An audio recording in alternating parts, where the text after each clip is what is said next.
and it's gone on far too long. We thank the Poor People's Campaign for deciding to stop by here, Greensboro, North Carolina, where the liberating sit-ins were initiated by A&T students in 1960. Aggie Pride, nationwide.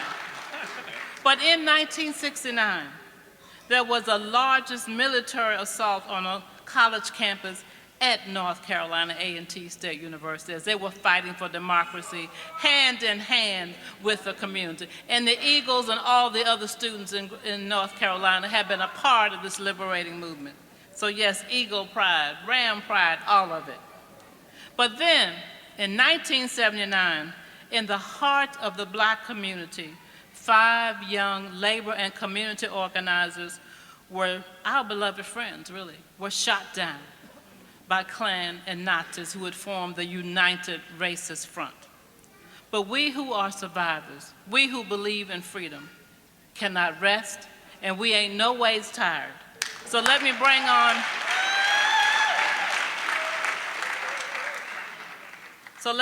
on my husband to add a few more words to our long struggle that we thank God for having been a part of, and we thank God for being able to connect with this effort to end poverty and racism, the undercutting factors in the deaths of our friends and the deaths of many millions all over this country, all over this world.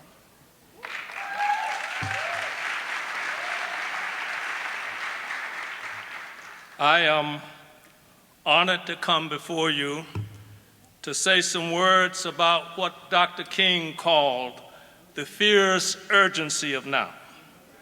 Beloved, if there ever were a time that this city, this state, and this nation needed a deeply grounded moral movement to do more mobilizing, more organizing, more registering people to vote and registering people to build the movement, if there ever were a time, that time is now.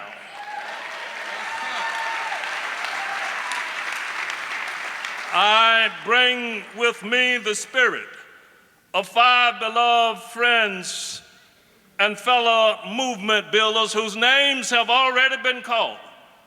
They died 40 years ago, gunned down in broad daylight by a North American Klan Nazi death squad facilitated by the Greensboro police, the BATF, and the FBI.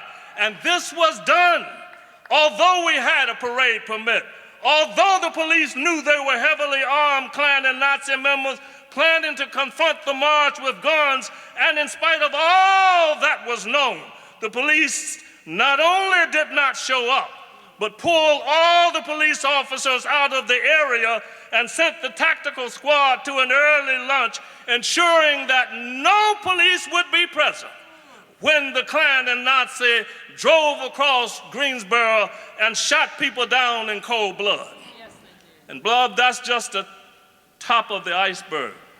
Time does not permit me to say much more about that, but we have passed out these flyers. If you don't have one, get one, because we are commemorating the 40th anniversary, and we want as many people in this area to come and get the full story. So it is fitting that this great moral campaign, this movement, this phase of this movement started in El Paso, Texas last week, but is now in Greensboro. In order to curb the lying and hypocritical racist spirit that devalues humanity and is now sweeping across the nation, yes, we must do more mobilizing. We must do more organizing. We must do more registering, and we must do more depthful educating. Beloved, some 5 hours ago, I was in court where a young civil rights lawyer is charged with contempt of court. These unjustified charges grew out of unconstitutional gerrymandering that elected unconstitutional legislators who created unconstitutional laws.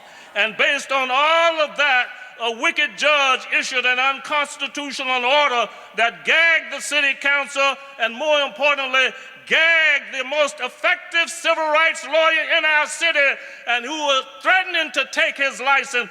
That's the meaning of what our sister said. It's time to rise up. It's time to rise up.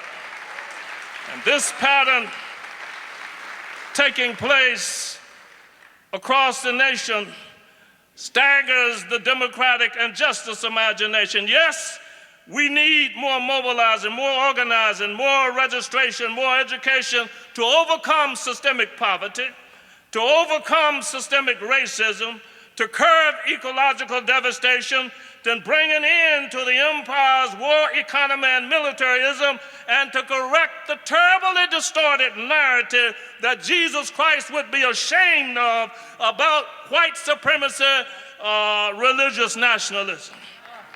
And so I want to say, now is the time.